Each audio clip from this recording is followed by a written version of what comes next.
Ladies and gentlemen, boys and girls, and emotionally unstable acrobats, welcome to the one place on Earth where combustion is considered a business strategy. Let me set the scene. It's 3:06 a.m., I'm asleep in my trailer, dreaming of the day I finally fake my death and escape to a life of quiet sandwich making in Paraguay. Then, boom. Not a polite boom. Not a popcorn's ready boom. I'm talking the gates of hell just opened and they're taking applications kind of boom. I sit up so fast, I knock over my bottle of antacid and nearly choke on my own tongue. My first thought? Kazam finally succeeded in turning helium into thermonuclear energy. My second thought? I forgot to pay the fire insurance. Again.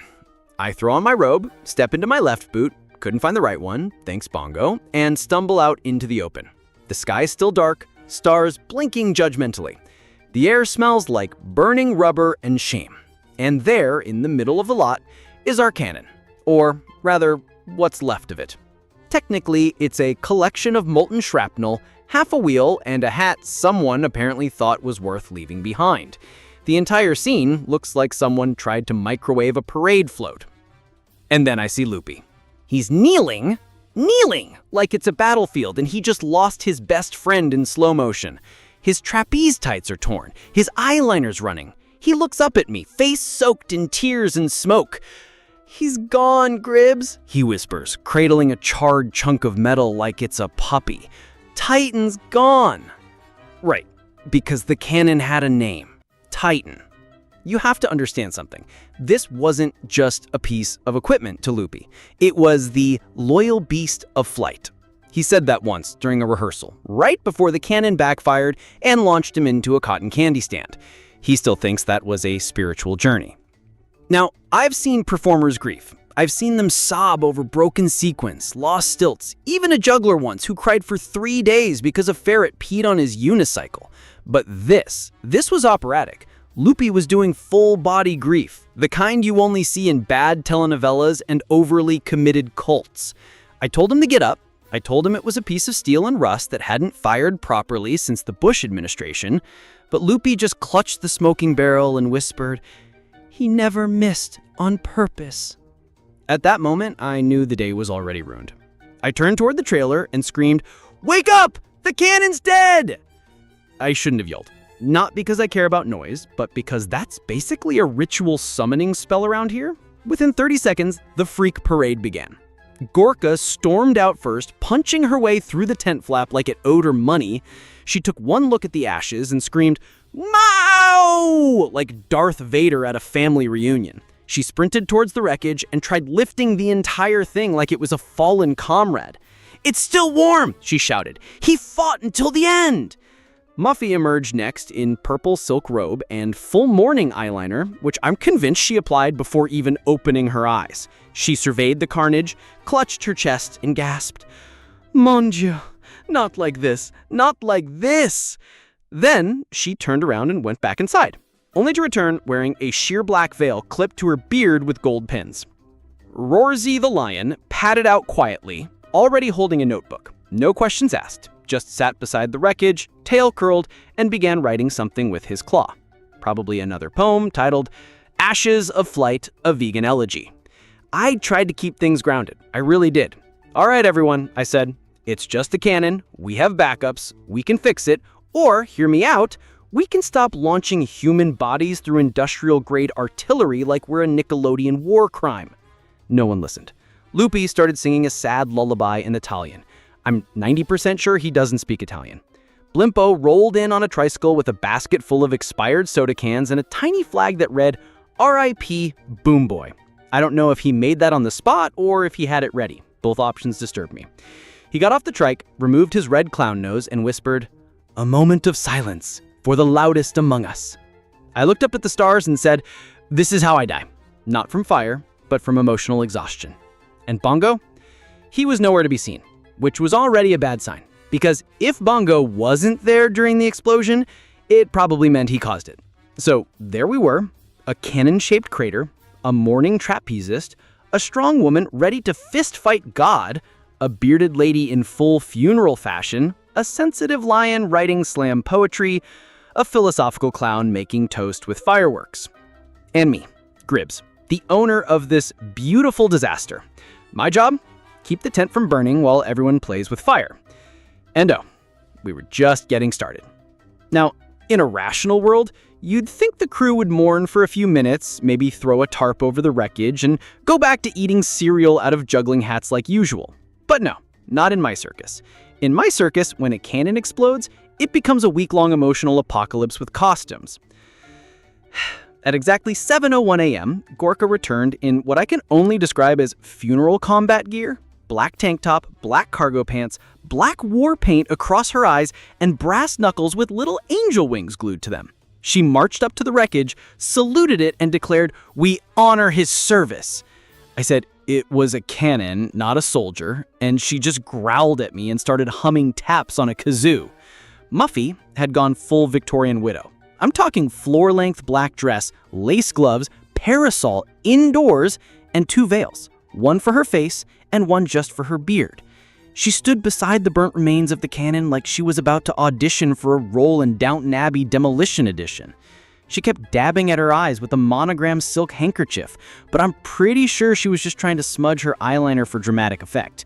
Every few minutes, she'd let out a sigh, so long and theatrical, I thought she was exhaling a novel.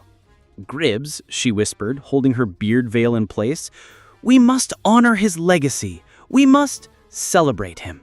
"It was a metal tube, Muffy, not a martyr." "I shall choreograph a waltz with sparklers." "Of course you will." And then came Rorzy. Rorzy, our emotionally fragile vegan lion, arrived wearing a black turtleneck and tiny round glasses like a sad college professor who teaches existential dread through slam poetry. He didn't speak, he didn't growl, he just paced slowly in circles around the cannon wreckage, claws dragging gentle furrows in the dirt, scribbling furiously in his notebook with a pen duct-taped to his tail. I caught a glimpse of the title page. "Boomed Too Soon, a Tragedy in Steel and Smoke." Subtitle, dedicated to the silent warriors of trajectory. I asked, "Are you writing a poem?" He blinked once. "No, a trilogy." Great. And then came Blimpo. Oh, Blimpo, our philosophical clown with the digestive tract of a raccoon and the brain of a malfunctioning lava lamp. He solemnly removed his oversized shoes, out of respect, and began placing them around the cannon debris like a shrine. Then he pulled a bag of marshmallows from his pants and tossed a few onto the wreckage. "For the gods of propulsion." I said, "What gods?" "The ones who hurl us forward and backward and sometimes sideways into snack stands." At this point, I should have walked away. Should have turned around, found a nice hole in the ground, and crawled into it until someone rebooted reality. But no, because this is my circus. And apparently my role in this Greek tragedy is sad background dad who watches his adopted disaster children lose their collective minds. And where was Bongo, you ask? Still gone. Not a trumpet, not a footprint, not a stolen kettle in sight. That's never a good sign. Loopy was still kneeling, by the way, now with a black scarf tied around his head like a pirate attending a funeral. He kept mumbling, "He was brave, he was bold, he was aerodynamic." I said he was rusting from the inside and held together with duct tape and prayer. "Exactly," Loopy sobbed. "He knew the risks." By mid-morning, the circus lawn had been converted into what looked like the opening scene of an absurd war memorial. There were candles, actual candles. Gorka brought them. She arranged them in the shape of a cannonball, then lit them with a blowtorch while humming Ave Maria. Muffy insisted on a guest book for a cannon funeral. She stood beside it holding a quill pen like she was curating an art exhibit titled "Explosions and Elegance, A Life in Pyrotechnic Violence." Even the audience got involved. A group of tourists passed by, just walking by on the way to the ticket booth, and thought it was performance art. They started taking photos. One of them tipped Muffy $5 and said, "Your grief is so real, madam." She curtsied. Rorzy handed them copies of his poem, which he had now printed using a tiny mobile printer. He charged $3 per page, or $5 if you wanted it signed with a claw slash. And then, because the universe hates me specifically, the local news van showed up. Apparently, someone, Blimpo, live-streamed the cannon debris earlier and tagged it as "Tragedy at the Circus, Explosive Loss of a National Treasure." Now there's a reporter asking me to comment on the cannon's contribution to cultural heritage. I said, "It launched a clown into the air. That's it. That's the contribution." She asked if I planned to start a scholarship fund in its name. I asked if she planned to leave. Meanwhile, Gorka tried to climb onto the remains and give a eulogy, but the wreckage gave way and she fell through it. She got stuck waist-deep in burnt steel and yelled, "I shall become one with him!" Muffy screamed, "No, you can't bury yourself alive. That's my closing act." Loopy began praying in what I'm 95% sure was just reversed lyrics to a pop song. Rorzy started humming Gregorian chants. Blimpo poured Diet Pepsi over the wreckage as a sacrifice. And me, I stood in the middle of it all, surrounded by clowns and chaos, smoke and poetry, watching my payroll set fire to reality. At this point, I muttered to myself, the clowns are the most mentally stable ones here. And I meant it. So, naturally, as ringmaster, owner, and full-time babysitter to this emotionally unstable hell circus, I figured it was time to shut it down. Put a stop to the grieving parade before it turned into an interpretive dance about grief and combustion. I stood on a crate, the only thing in this circus still structurally sound, and shouted, "Everyone, listen up. Funeral's over, cannon's dead, life moves on. Show's tonight, get your glitter and your brain cells together because—" "Wait," screamed Kazam, running out of nowhere like a caffeinated wizard who just found a purpose. I have a plan." "Of course you do, Kazam, of course you do. Let me remind you, this is the man who once tried to saw himself in half with a bread knife and a YouTube tutorial, who once pulled a rabbit out of a hat and accidentally set the rabbit on fire. And yet every time disaster strikes, his first instinct is, this calls for magic." He held up a dusty, dented spellbook, no doubt purchased at a flea market behind a gas station, and announced, "I shall resurrect the cannon." Now, please understand, the cannon wasn't alive. It never had a soul. It didn't die bravely in battle. It exploded because someone, Bongo probably, stuffed peanuts in the launch chamber. But logic has never been welcome under this tent. Loopy gasped like he'd just seen a ghost in the shape of a trampoline. "You can bring him back? Titan can fly again?" Gorka punched her fist into her other hand. "Do it, wizard. Do it for all of us." Rorzy paused mid-sonnet and nodded solemnly. "The phoenix rises from ashes, so must the barrel of destiny." And Muffy, she just screamed, "He must return before the makeup runs." So, surrounded by blind devotion and my own rising ulcer, I watched as Kazam prepared his ritual. First step, he drew a circle in the dirt around the remains, with glitter. Pink glitter. Second step, he placed one expired banana, a jar of peanut butter, and what looked like a cassette tape labeled Backstreet Boys Forbidden Mix. Third step, he lit 3 incense sticks and stuck them inside an old sock. "This is how the ancients did it," he whispered. "Which ancients?" I asked. He blinked. "The ones on Reddit." He began chanting, loudly, in what sounded like fake Latin and actual hiccups. The others stood in reverent silence, hands clasped, heads bowed. I stood behind them and quietly drafted a resignation letter in my head. Then, the wind changed. Smoke swirled. The glitter lifted. A distant howl echoed. And suddenly, and I swear this happened, the cassette tape caught fire. "Oh no," I said. "Oh yes," said Kazam. The smoke thickened. Muffy fainted. Very gracefully, of course. She made sure her beard didn't touch the ground. Rorzy began scribbling furiously in his notebook. Gorka dropped to one knee. Loopy clutched his scarf and whispered, "It's working." Then, boom. A very small boom, like a toaster exploding. The glitter blew back into Kazam's face, the peanut butter jar shattered, and from the smoldering center of the ritual, a raccoon emerged. A live raccoon, screaming, covered in neon body paint. It ran full speed across the field, knocked over the popcorn stand, bit Blimpo's ankle, and disappeared into the lion enclosure. Everyone stared. Kazam, coughing glitter, said, "That was not the cannon." "You think?" I snapped. Loopy was in full breakdown mode now. Tears, snot, shaking hands. "We brought back the wrong soul. We disturbed the balance. The cannon spirit is trapped inside a raccoon." Rorzy was already writing a new poem, Possessed by Boom, the Ballad of a Misfired Resurrection. And Gorka, furious, grabbed the sock altar and threw it into the cotton candy machine. The whole thing caught fire. Again. And Muffy, from the ground, moaned, "This is not dignified." Blimpo, bleeding from the raccoon bite, whispered, "That was the most spiritual thing I've seen since the fried churro seance." And I just sat down. In the dirt, in the smoke, in the remnants of glitter and peanut butter and poor decisions.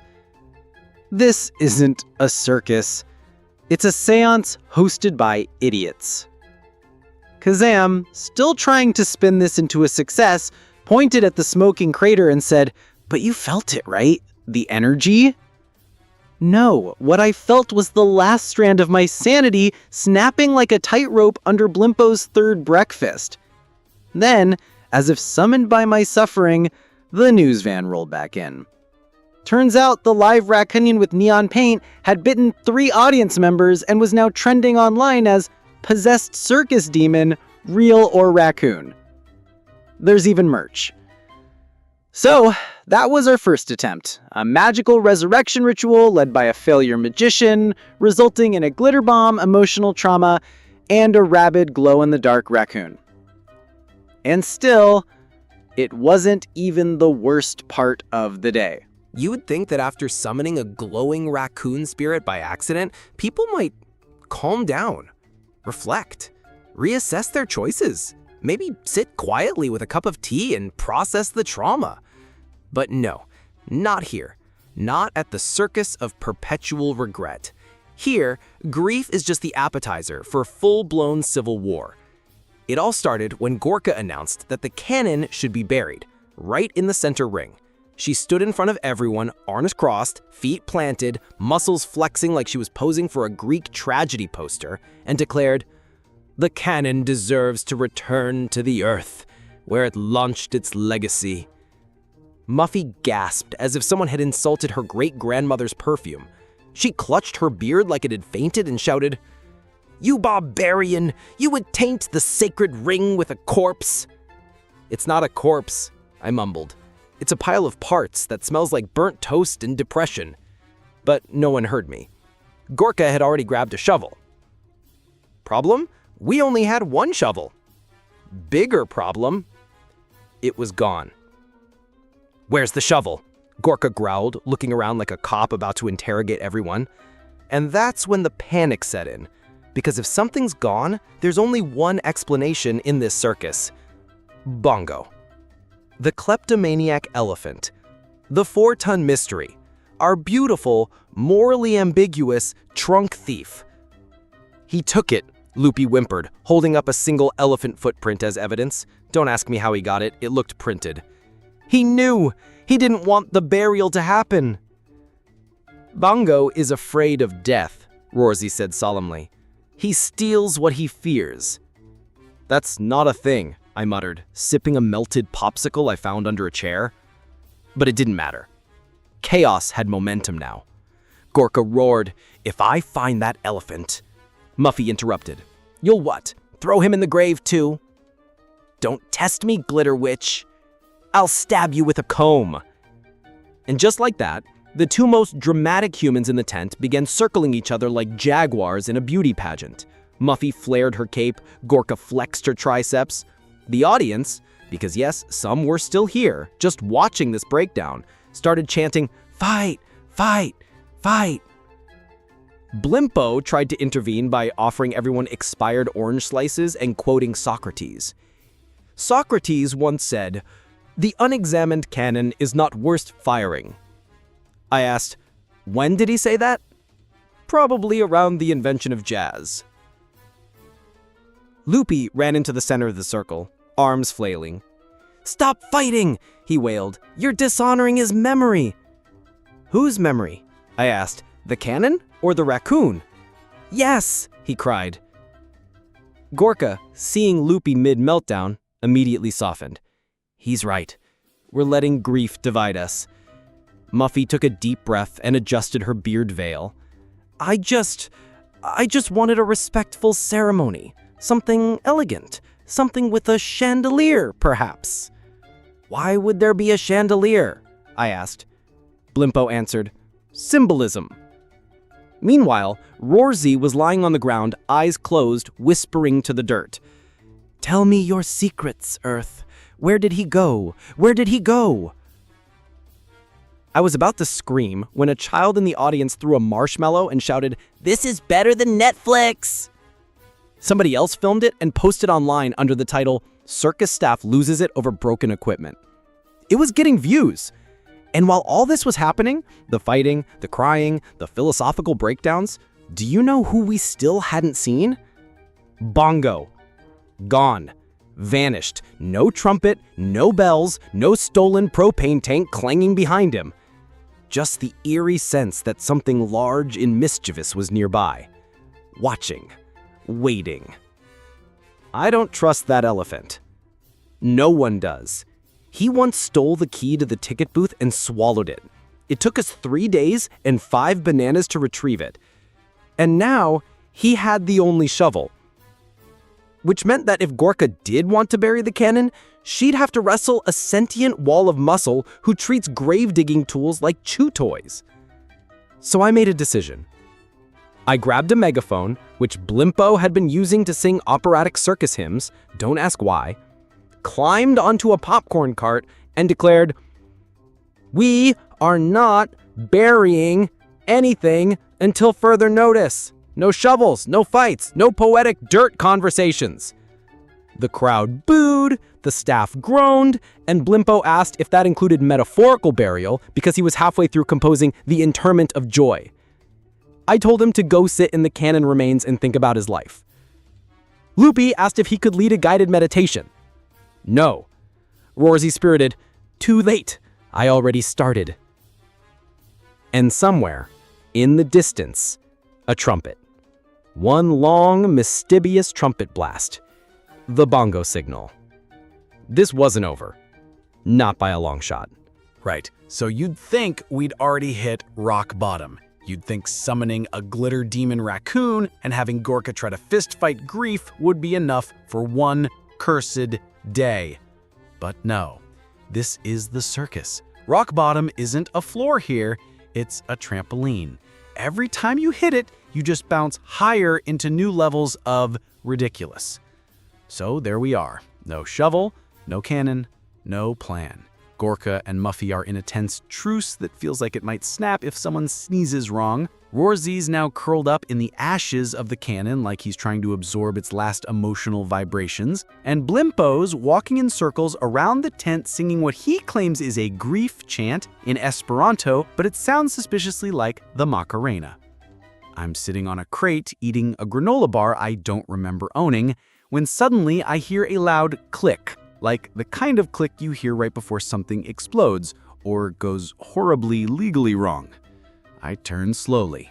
The stage lights have turned themselves on. No one's near the switch. I know because we lost the switch last week. Bongo took it during an argument about nachos.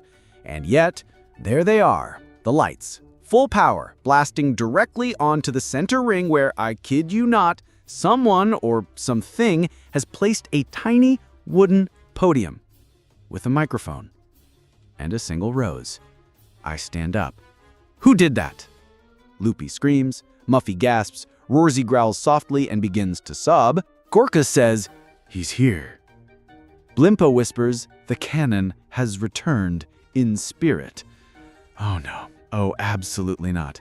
Before I can stop them, the entire staff slowly, reverently, walks toward the ring like it's a haunted opera and they're waiting for the ghost of Puccini to appear. And then the microphone turns on. A buzz. A low, ominous hum. No one's touching it. No one's near it. It just activates. "Spirit microphone," Loopy breathes, clutching his scarf. "He wants to speak." I step in front of the group. This is not a haunting. This is an electrical malfunction or bongo with a remote. And right as I say it, pop! The speakers blow out with a shower of sparks. Muffy screams and throws glitter. Gorka punches the podium. Blimpo throws a marshmallow in the air and yells, "It has begun!" Rorzy collapses and starts reciting his latest poem backwards. Then the tent lights flicker, and go dark. Pitch black. Total blackout. Absolute chaos. The crowd outside the tent, yes, there was still a crowd, starts cheering. Cheering. They think this is part of the show. "Amazing special effects," someone shouts. Another person yells, "Is that the possessed clown?"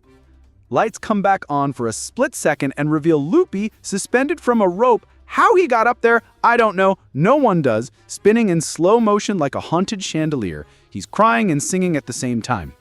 Muffy lights a candle, then another, then sets her veil on fire.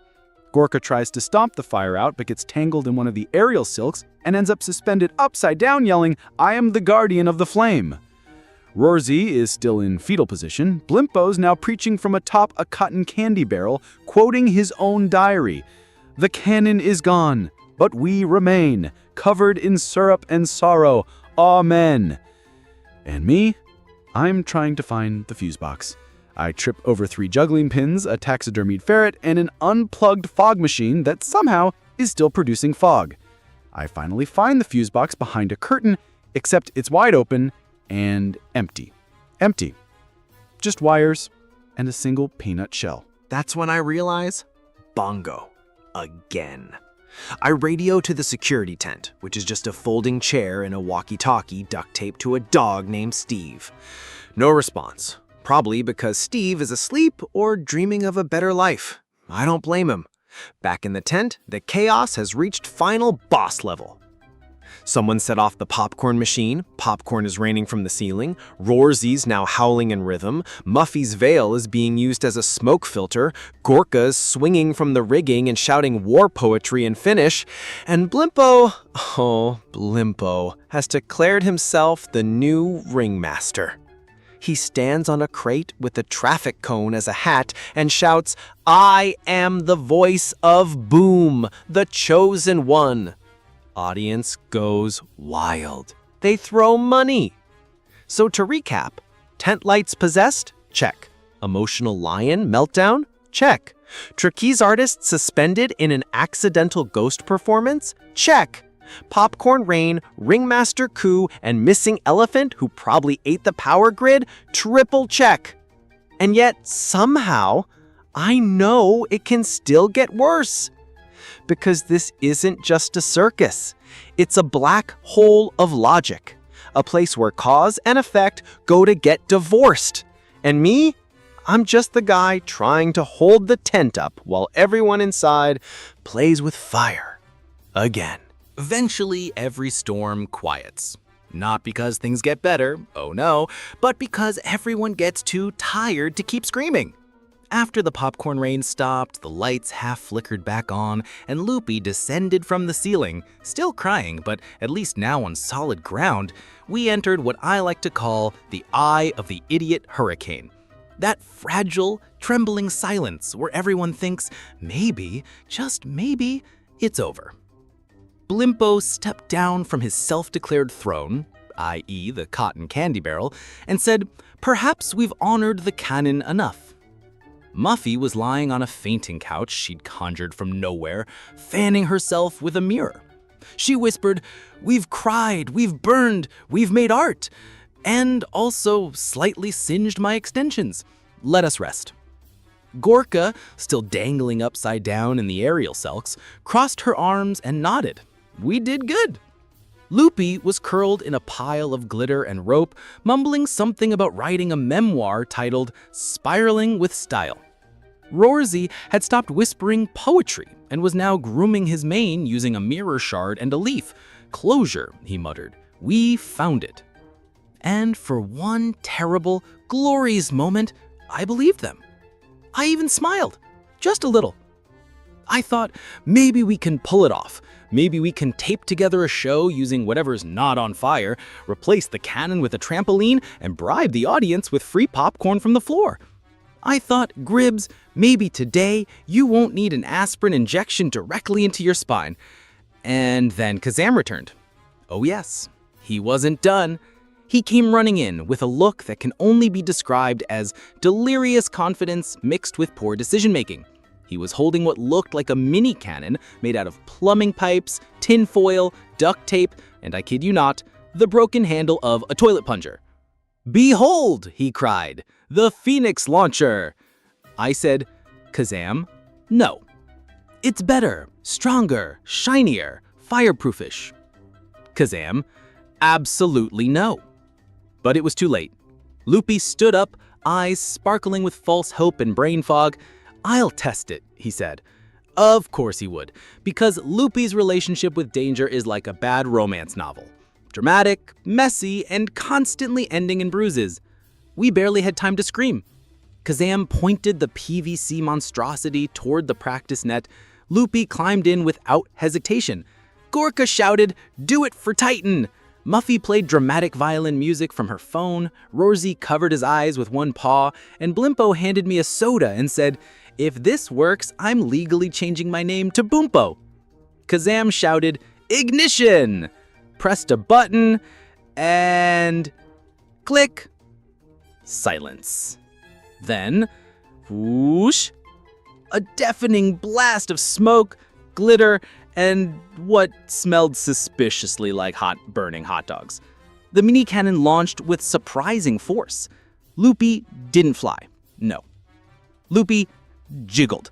He vibrated violently in place for 3 seconds like a confused washing machine, then flopped out of the tube like a deflated beach ball, straight into the audience seating. He landed in someone's nachos. The crowd roared, cheered, applauded, because of course they thought it was part of the show. A woman stood up and yelled, "Art! This is real art!" Loopy lifted his arm and moaned, Did I fly?" "No," I said, walking over to check if he was still breathing. "You shuddered, like an old washing machine having a breakdown." Rorzy began writing again, titled The Flight That Wasn't. Blimpo opened a fresh can of soda and toasted the air to Loopy, the brave soul who achieved stationary launch. Kazam looked confused. The math worked. "Your math," I said, "is based on dreams and lies." The mini cannon started sparking. We all backed away. Muffy fainted again, this time slightly more dramatic. Gorka stomped on the device to stop it. It exploded into a fine mist of glitter and what I hope was just powdered ham. For about 10 seconds, silence returned. And then a trumpet. Loud, triumphant, nearby. Everyone froze, because that trumpet could only mean one thing: bongo. And oh yes, out of the fog, like a mythical menace, marched the elephant. Covered in paint, wearing a tiny hat, dragging the shovel. But that's not all. Behind him, a wheelbarrow. Inside the wheelbarrow, the missing back half of the original cannon, bent, singed, and full of peanuts. He had it the whole time. The whole time. I wanted to scream, I wanted to cry, I wanted to lie down and let the glitter fumes take me. Instead, I just whispered, of course he had it, because why not?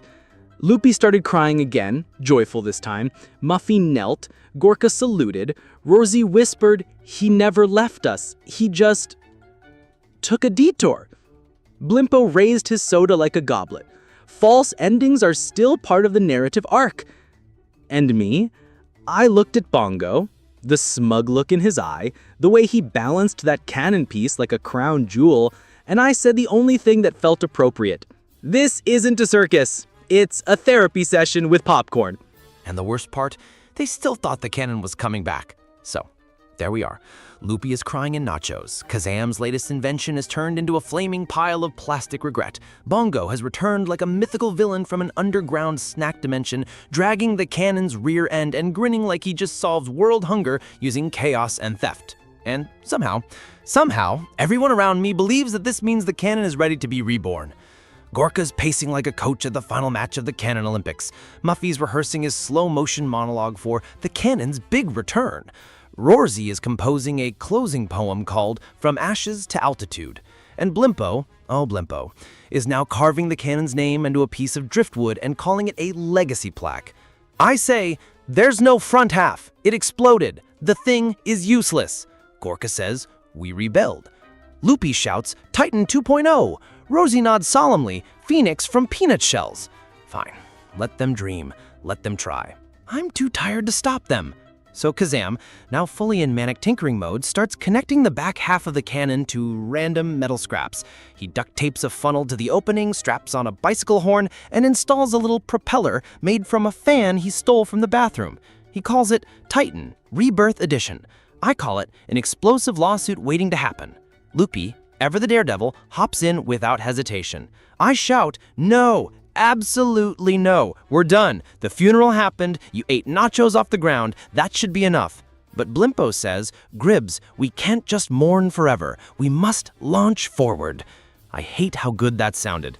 Loopy is already inside. Gorka's revving a wheelbarrow connected to the contraption. Muffy's playing a funeral dirge on a kazoo. Rosie's got the camera. Kazam yells, light the peanuts. Wait, what? The what? Too late. Someone, probably Blimpo, pours lighter fluid into the cannon. And before I can intervene, boom! Not a real boom. Not a dangerous boom. Just a sad, wheezing poof. The cannon farts Loopy out gently, like a balloon losing air. He lands directly into a beanbag chair someone had left on stage from an improv show last week. Silence. Then, thunderous applause. The audience, yes, somehow, they were still here. They're screaming, they're clapping, someone throws roses. A man in the front row yells, genius, absurdist, revolutionary. Another screams, I've never seen satire like this in a circus. I look at the broken cannon. I look at Loopy tangled in a beanbag, grinning like a man who just won a Nobel Prize in stupidity. I look at the crowd throwing money at Blimpo, and I realize they think it was all on purpose. All of it. The explosion, the funeral, the poems, the raccoon, the psychic meltdown, the failed launch, the nacho landing, all of it. They think this was a performance. They think it's art. I stand there, mouth open, while Gorko hoists Loopy onto her shoulders like a war hero. Muffy cries mascara tears and declares, this is the future of circus. Rorzy hands out signed copies of his poem, Trajectory of the Heart. Kazam takes a bow. Blimpo sells I Survived the Cannon funeral t-shirts. And me, I just stare. Then one of the audience members walks up to me and says, Sir, your show changed my life. I nod slowly. Thank you, I say. Because what else can I say? We didn't plan any of it. None of this was scripted. It was an accidental explosion followed by several hours of emotional breakdown, spiritual nonsense, theft, glitter, mild arson, and a cannon-aimed hallucination. But somehow, it worked. They bought it. They loved it. We're trending again. Not for the raccoon, not for the explosion, but for avant-garde narrative circus theater exploring death and rebirth through fire and launch. Someone wrote that in a review. A real one. We're booked solid for the next month. And all because a circus cannon exploded in the middle of the night and everyone lost their damn minds. Plot twist? We didn't fix anything. But we accidentally became geniuses. So here I am, sitting on a folding chair. The cannon, or what's left of it, is now a makeshift shrine surrounded by wilted flowers, fan letters, and 3 half-eaten churros someone mistook for sacred offerings. Loopy is still in the beanbag chair signing autographs on people's faces. Gorka's giving a TED Talk to a group of school children about emotional strength through the Wasity. Muffy is selling beard hair lockets infused with canon spirit. Blimpo is staining his face with nacho cheese and calling it performance commentary. Rorzy is lying on top of the cannon, purring, whispering, "We are all launchable creatures." And Bongo is asleep inside the wheelbarrow, snoring like a tractor and gently chewing on the last piece of the cannon. And me, I'm just watching. The tent smells like burned rubber, bad decisions, and something fruity. Possibly Blimpo's cologne or Muffy's emergency beard wax. I haven't slept in 36 hours. I have a migraine shaped exactly like Kazam's face. And the only thing keeping me sane is this lukewarm coffee I found behind a spotlight labeled, "Do not drink this thing." I drank it anyway, because at this point, what do I have to lose? The show, somehow, was a hit. A smash hit. Not despite the disaster, but because of it. Critics are calling it bold, transcendent, and an unflinching dive into the psychology of circus trauma. One reviewer compared it to Shakespeare if Shakespeare had been dropped on his head and raised by mimes. We even made money. Real money. Someone offered to sponsor the next show under the name The Emotional Canon Chronicles. I hate how catchy that sounds. And you know what you're thinking. Gribs, maybe this is the turning point. Maybe things are finally turning around. No, stop it. Slap yourself. Don't get hopeful. That's how the curse spreads.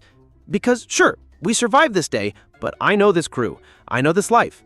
Something worse is already waiting, lurking, brewing under a fog machine or under Bongo's trunk, waiting to strike. Maybe Kazam will try to invent a soul-launching confetti gun. Maybe Loopy will attempt aerial yoga with actual eagles.